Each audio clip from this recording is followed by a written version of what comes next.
Hi students, welcome back to my class. എല്ലാവർക്കും physics ക്ലാസ്സിലേക്ക് സ്വാഗതം. നമ്മളിന്ന് പുതിയൊരു ചാപ്റ്ററാണ് പഠിക്കാൻ പോകുന്നത്. മൂന്നാമത്തെ ചാപ്റ്റർ കറണ്ട് ഇലക്ട്രിസിറ്റി എന്ന് പറയുന്നത് കഴിഞ്ഞ പഠിച്ച രണ്ട് ചാപ്റ്ററുകളെക്കാൾ എളുപ്പമുള്ള ചാപ്റ്ററാണ്. ഇതിൽ നമ്മൾ കറണ്ടിനെ പറ്റിയാണ് പഠിക്കുന്നത്. രണ്ട് തരം കറണ്ടുകളാണുള്ളത്. ഓൾട്ടർനേറ്റിംഗ് കറണ്ട് ഉണ്ട്, ഡയറക്റ്റ് കറണ്ട് ഉണ്ട്. നമ്മുടെ വീട്ടിൽ ഉപയോഗിക്കുന്ന AC കറണ്ടാണ് എന്ന് പറഞ്ഞു കഴിഞ്ഞാൽ alternating current. The current changes its direction at regular interval of time. മറ്റേത് ഡയറക്റ്റ് കറണ്ട്, ഒരേ ഡയറക്ഷനിൽ വരുന്ന കറണ്ട്, പോസിറ്റീവിൽ നിന്നും നെഗറ്റീവിലേക്ക് ബാറ്ററികളിലേക്കുള്ള കറണ്ടാണ് ഡയറക്റ്റ് കറണ്ട്. AC കറണ്ടും DC കറണ്ടും തമ്മിലുള്ള പ്രധാനപ്പെട്ട വ്യത്യാസം എന്താണെന്ന് ചോദിച്ചു കഴിഞ്ഞാൽ, AC കറണ്ട് എന്ന് പറഞ്ഞു കഴിഞ്ഞാൽ അത് സ്റ്റോർ ചെയ്ത് വെക്കാൻ പറ്റത്തില്ല. DC എന്ന് പറഞ്ഞു കഴിഞ്ഞാൽ സ്റ്റോർ ചെയ്ത് വെക്കാം ബാറ്ററികളിലൊക്കെ. മറ്റേത് നമ്മൾ വീട്ടിൽ ഉപയോഗിക്കുന്ന പറയുന്നത് രണ്ട് ഡയറക്ഷനിലും വരുന്നുണ്ട്. അതുകൊണ്ടാണ് നമ്മൾ TV ഇങ്ങനെ കുത്തിയാലും കാണാൻ പറ്റുന്നത്. അത് നമ്മൾ പവർ ഹൗസുകളിൽ, ഇടുക്കി, മൂലമറ്റം, കുറ്റ്യാടി എന്നിവിടങ്ങളിലൊക്കെ കറണ്ട് ഉൽപ്പാദിപ്പിക്കുന്ന വൈദ്യുതി അപ്പോൾ തന്നെയാണ് നമ്മൾ ഇവിടെ ഉപയോഗിക്കുന്നത്. അവിടെ പ്രൊഡക്ഷൻ നിന്നാൽ ഇവിടുത്തെ നമ്മുടെ ഉപയോഗവും നിൽക്കുന്നതായിരിക്കും, കറണ്ട് പോകുന്നതായിരിക്കും. അപ്പോൾ നമുക്ക് എന്താണ് കറണ്ട്? കറണ്ട് എന്ന് പറഞ്ഞു കഴിഞ്ഞാൽ it is the flow of electrons ആണ്.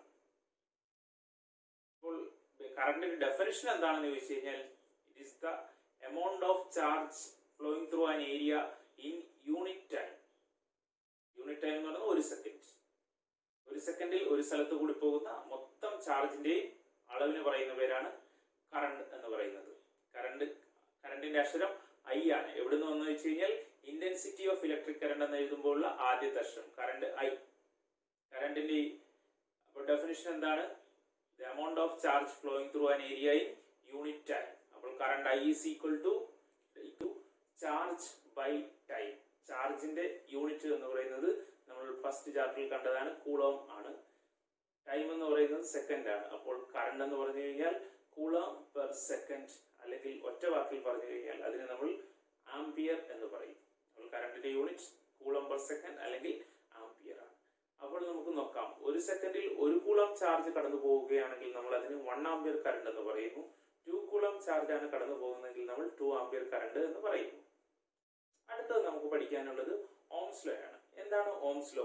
നമുക്ക് ബേസിക് ആയിട്ട് കറണ്ട് ഉണ്ട്, വോൾട്ടേജ് ഉണ്ട്. കറണ്ട് വോൾട്ടേജും തമ്മിലുള്ള റിലേഷൻ ആണ് ഓംസ് ലോ പറയുന്നത്. ഓംസ് ലോ പറയുന്നത് ഒരു കണ്ടക്ടറിൽ കൂടി കടന്നു പോകുന്ന കറണ്ട് എന്ന് പറയുന്നത് ആ കണ്ടക്ടറിന്റെ ചുറ്റുമുള്ള പൊട്ടൻഷ്യൽ ഡിഫറൻസ് അല്ലെങ്കിൽ വോൾട്ടേജിന് പ്രൊപ്പോർഷണൽ ആയിരിക്കും. ഇതാണ് ഓംസ് ലോ പറയുന്നത്. സ്റ്റേറ്റ്മെന്റ് എന്താണ് എന്ന് ചോദിച്ചു കഴിഞ്ഞാൽ, at constant temperature the current flowing through a conductor is directly proportional to the potential difference across its ends. എന്ന് പറഞ്ഞു കഴിഞ്ഞാൽ എന്താണെന്ന് ചോദിച്ചു കഴിഞ്ഞാൽ, ഒരു 3 വോൾട്ടും ഒരേപോലെ കൊടുത്തു കഴിഞ്ഞാൽ ഈ A എന്ന് പറഞ്ഞ സ്ഥലത്തെ പൊട്ടൻഷ്യലും B എന്ന് പറഞ്ഞ സ്ഥലത്തെ പൊട്ടൻഷ്യലും ഒന്ന് തന്നെയാണ്, 3 വോൾട്ട് ആണ്. അതുകൊണ്ട് തന്നെ ഈ ബൾബ് കത്തുകയില്ല, ബൾബിൽ കൂടി കറണ്ട് ഒഴുകുകയില്ല. അതേസമയം ഇവിടുത്തെ വോൾട്ടേജ് 6 വോൾട്ടും ഇവിടുത്തെ വോൾട്ടേജ് 3 വോൾട്ടും ആണെങ്കിൽ ഇവിടെ നിന്നും അങ്ങോട്ട് കറണ്ട് ഒഴുകും. അപ്പോൾ current flows from high potential to low potential. ഇതാണ് കറണ്ടിനെ പറ്റി പറയുന്നത്. ഇവിടുത്തെ പൊട്ടൻഷ്യൽ ഡിഫറൻസ് എന്ന് പറയുന്നത് 3 വോൾട്ട് ആണ്. ഇനി നമ്മൾ മറ്റൊരു കേസ് നോക്കുകയാണെങ്കിൽ, രണ്ടാമത്തെ കേസിൽ പൊട്ടൻഷ്യൽ ഡിഫറൻസ് എന്ന് പറയുന്നത് ഇവിടെ 10ഉം അവിടെ 3ഉം. അപ്പോൾ തമ്മിലുള്ള വ്യത്യാസം 7 വോൾട്ട് ആണ്. അപ്പോൾ ഇവിടുത്തെ ഡിഫറൻസ് എന്ന് പറഞ്ഞാൽ 3 വോൾട്ട് ആണ്. ഡിഫറൻസ് ഉണ്ടെങ്കിൽ കറണ്ട് ഒഴുകുള്ളൂ. 3 വോൾട്ടിന് ഡിഫറൻസ് ഉണ്ടാകുമ്പോൾ ഒഴുകുന്ന കറണ്ടിനേക്കാൾ കൂടുതലായിരിക്കും 7 വോൾട്ട് പൊട്ടൻഷ്യൽ ഡിഫറൻസ് ഉണ്ടെങ്കിൽ. അതായത് ഈ കണ്ടക്ടറിന്റെ ഉള്ള പൊട്ടൻഷ്യൽ ഡിഫറൻസ് കൂടുന്നതിനനുസരിച്ച് ഇതിൽ കൂടി കടന്നു പോകുന്ന കറണ്ടിന്റെ അളവും കൂടുന്നു. കണ്ടീഷൻ ടെമ്പറേച്ചർ കോൺസ്റ്റന്റ് ആയിരിക്കണം. അപ്പോൾ എന്താണ്? At constant temperature the current flowing through a conductor is directly proportional to the potential difference between its ends. നമ്മൾ എന്താണ് ഓംസ് ലോയിൽ കണ്ടത്? ഓംസ് ലോ എന്ന് പറയുന്നത് നമ്മൾ പറയുന്നത് ഇങ്ങനെയാണ്, കറണ്ട് അക്ഷരം I ആണ്. Current is directly proportional to potential difference V. പറയുന്നത് ഇങ്ങനെയാണെങ്കിലും നമ്മൾ എഴുതുന്നത് voltage is directly proportional to current എന്നാണ്. V എന്ന് പറഞ്ഞാൽ വോൾട്ടേജ്, യൂണിറ്റ് വോൾട്ട് ആണ്. I എന്ന് പറഞ്ഞു കഴിഞ്ഞാൽ കറണ്ട്, യൂണിറ്റ് ആംപിയർ ആണ്. അപ്പോൾ V പ്രൊപ്പോർഷണൽ ടു I എന്നാണ് നമ്മൾ എഴുതുന്നത്. പ്രൊപ്പോർഷണാലിറ്റി സൈൻ കളയാൻ വേണ്ടി നമ്മൾ ഒരു കോൺസ്റ്റന്റ് വെച്ച് മൾട്ടിപ്ലൈ ചെയ്യുന്നു. ഇവിടുത്തെ കോൺസ്റ്റന്റ് ആണ് R. അപ്പോൾ IR എന്ന് എഴുതുന്നു. ഇതാണ് Ohm's law. V is equal to IR. ഇതാണ് ഓംസ് ലോ എന്ന് പറയുന്നത്. V എന്ന് പറഞ്ഞു കഴിഞ്ഞാൽ വോൾട്ടേജ് ആണ്, I എന്ന് പറഞ്ഞു കഴിഞ്ഞാൽ കറണ്ട് ആണ് ആംപിയറിൽ. ആർ എന്ന് പറഞ്ഞു കഴിഞ്ഞാൽ റെസിസ്റ്റൻസ് ആണ്. ആ കണ്ടക്ടറിന്റെ റെസിസ്റ്റൻസ് യൂണിറ്റ് ഓം ആണ്. അപ്പോൾ നമ്മൾ ഇതിൽ നിന്ന് എങ്ങനെ എഴുതാം? V ഈക്വൽ ടു IR ആണെങ്കിൽ I ഈസ് ഈക്വൽ ടു എന്താണ്? I ഈസ് ഈക്വൽ ടു നമുക്ക് എഴുതാം V ബൈ R. അങ്ങനെയാണെങ്കിൽ R ഈസ് ഈക്വൽ ടു നമുക്ക് എന്ത് എഴുതാം? R is equal to V by I. അപ്പോൾ ഇത് മൂന്നുമാണ് ഓംസ് ലോയുടെ സ്റ്റേറ്റ്മെന്റ് എന്ന് പറയുന്നത്. V is equal to IR, I is equal to V by R is equal to V by I. ഇതിനെ നമ്മൾ എളുപ്പത്തിൽ എഴുതുമ്പോൾ V കണ്ടുപിടിക്കണമെങ്കിൽ V പൊത്തിപ്പിടിക്കുക. അപ്പോൾ V is equal to IR. I കണ്ടുപിടിക്കണമെങ്കിൽ I പൊത്തിപ്പിടിക്കുക. I is equal to V by R. R കണ്ടുപിടിക്കണമെങ്കിൽ R is equal to V by I. ഇതാണ് Ohm's law. അതിൽ R എന്ന് പറയുന്ന പേരാണ് റെസിസ്റ്റൻസ്, യൂണിറ്റ് ഓം ആണ്. റെസിസ്റ്റൻസ് എന്ന് പറഞ്ഞാൽ എന്താണ്? It is the property by which a conductor opposes the flow of current. ഒരു കറണ്ടിന്റെ ഫ്ലോയിനെ ഒരു കണ്ടക്ടർ ഒപ്പോസ് ചെയ്യുന്ന ആ കണ്ടക്ടറിന്റെ പ്രോപ്പർട്ടിക്ക് പറയുന്ന പേരാണ് റെസിസ്റ്റൻസ്, യൂണിറ്റ് ഓം ആണ്.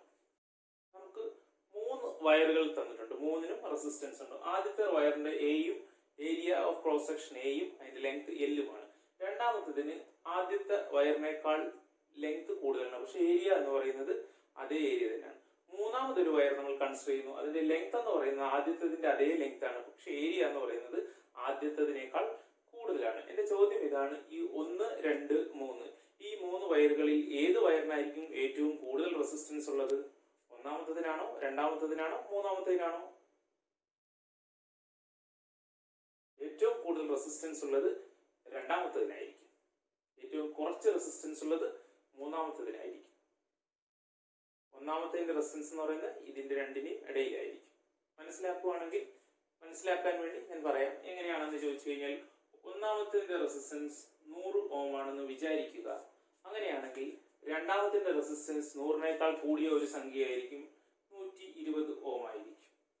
മൂന്നാമത്തേതിന്റെ റെസിസ്റ്റൻസ് എന്ന് പറയുന്നത് ഒന്നാമത്തേതിനേക്കാൾ കുറവായിരിക്കും, അത് ഒരു 90 ഓം ആയിരിക്കും.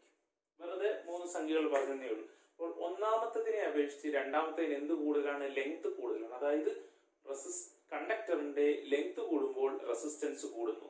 ഒന്നാമത്തതിനെ അപേക്ഷിച്ച് മൂന്നാമത്തിന്റെ ഏരിയ കൂടുതലാണ്. അതായത് ഏരിയ കൂടുമ്പോൾ റെസിസ്റ്റൻസ് കുറയുന്നു. ഇത് മനസ്സിലാക്കുവാൻ വേണ്ടി ഒരു കഥയുണ്ട്. എന്താണെന്ന് ചോദിച്ചു കഴിഞ്ഞാൽ, നമ്മളെല്ലാവരും ഓരോ ഗുഹയിൽ കൂടി പോവുകയാണ്. ഇതൊരു ഗുഹയാണെന്ന്. ഈ ഗുഹയിൽ കൂടി പോകുമ്പോൾ ഇതിനകത്ത് എയർ കുറവായതുകൊണ്ട് എന്താണ്, ഒരു ശ്വാസം മുട്ടൽ അനുഭവപ്പെടും. ഈ ഗുഹയിൽ കൂടി പോകുമ്പോൾ ഒരു ശ്വാസം മുട്ടലുണ്ട്. ഇനി നമ്മൾ എന്ത് ചെയ്ത് കുറച്ചുകൂടെ വലിയൊരു ഗുഹയിൽ കൂടി കടത്തിവിടുന്നു. അപ്പോൾ എന്ത് പറ്റും? നമ്മുടെ ശ്വാസം മുട്ടൽ കൂടുന്നു. എന്ന് പറഞ്ഞാൽ റെസിസ്റ്റൻസ് കൂടി. ലെങ്ത് കൂടുമ്പോൾ റെസിസ്റ്റൻസ് കൂടി. ഇനി ഒന്നാമത്തേതിനെ അപേക്ഷിച്ച് നമ്മൾ മൂന്നാമത്തെ ഒരു ഗുഹയിൽ കൂടി വരികയാണ്. ഈ ഗുഹയിൽ കൂടി കടന്നു പോകുമ്പോൾ എന്താണ്, ആദ്യത്തെ ഗുഹയുടെ അതേ നീളം തന്നെയാണ്, പക്ഷെ എന്താണ്, കുറച്ചുകൂടി വലിയ വായുസ്ഥാരമുള്ള ഒരു ഗുഹയിൽ കൂടിയാണ് കടന്നത്. അപ്പോൾ കുറച്ചുകൂടെ ഒക്കെ എയർ ഉണ്ട്. അതായത് പറഞ്ഞാൽ ഒന്നാമത്തേതിനെ അപേക്ഷിച്ച് മൂന്നാമത്തിന്റെ റെസിസ്റ്റൻസ് കുറവായിരിക്കും. ശ്വാസം എടുക്കാൻ കുറച്ചുകൂടി എളുപ്പമുണ്ട്. അപ്പോൾ നീളം കൂടുമ്പോൾ റെസിസ്റ്റൻസ് കൂടുന്നു, വണ്ണം കൂടുമ്പോൾ റെസിസ്റ്റൻസ് കുറയുന്നു. Factors affecting resistance. ഒന്നാമത്തെ ഫാക്ടർ എന്ന് പറയുന്നത് ലെങ്ത് ഓഫ് ദ കണ്ടക്ടർ. എന്താണ് നമുക്ക് നോക്കാം.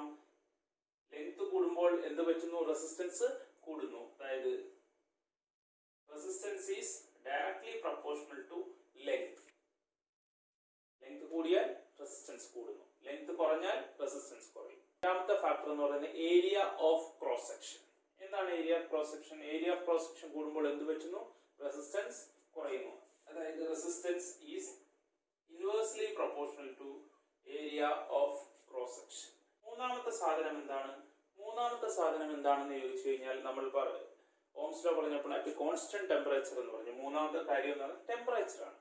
മൂന്നാമത്തേതെന്ന് പറയുന്നത് ടെമ്പറേച്ചർ ആണ്.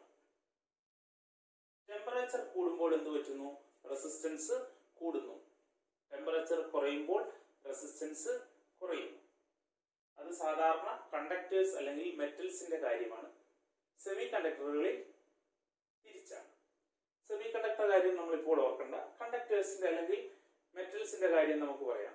നമ്മൾ അത് ഓർക്കാൻ വേണ്ടിയിട്ട് നമുക്ക് നോക്കാം. നമ്മൾ എന്താണ്, മെറ്റലാണോ, സെമി കണ്ടക്ടർ ആണോ, കണ്ടക്ടർ ആണോ? കണ്ടക്ടർ ആണ്. പ്ലഗിൽ കൊണ്ട് കറണ്ട് ഇട്ടാൽ അപ്പോൾ കറണ്ട് അടിക്കും. പ്ലഗിൽ കൊണ്ട് വിരലിട്ട ഇടരുത്, കറണ്ട് അടിക്കും. അപ്പോൾ നമ്മൾ കണ്ടക്ടർ ആണ്. ഇനി ഞാൻ പറയുകയാണ്, നമ്മൾ ഇങ്ങനെ ഇപ്പോഴത്തെ അവസ്ഥയിൽ കറണ്ട് അടിക്കുന്നതാണോ കൂടുതൽ, അതോ നനഞ്ഞൊക്കെ ഇരിക്കുമ്പോഴാണോ കൂടുതൽ കറണ്ട് അടിക്കുന്നത്?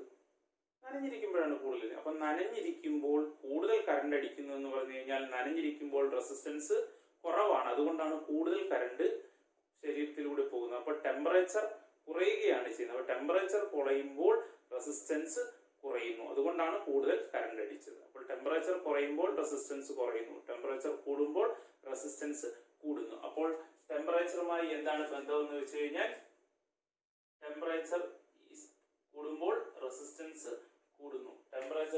Resistance is directly proportional to temperature. Temperature കൂടിയാൽ റെസിസ്റ്റൻസ് കൂടുന്നു, ടെമ്പറേച്ചർ കുറഞ്ഞാൽ റെസിസ്റ്റൻസ് കുറയും.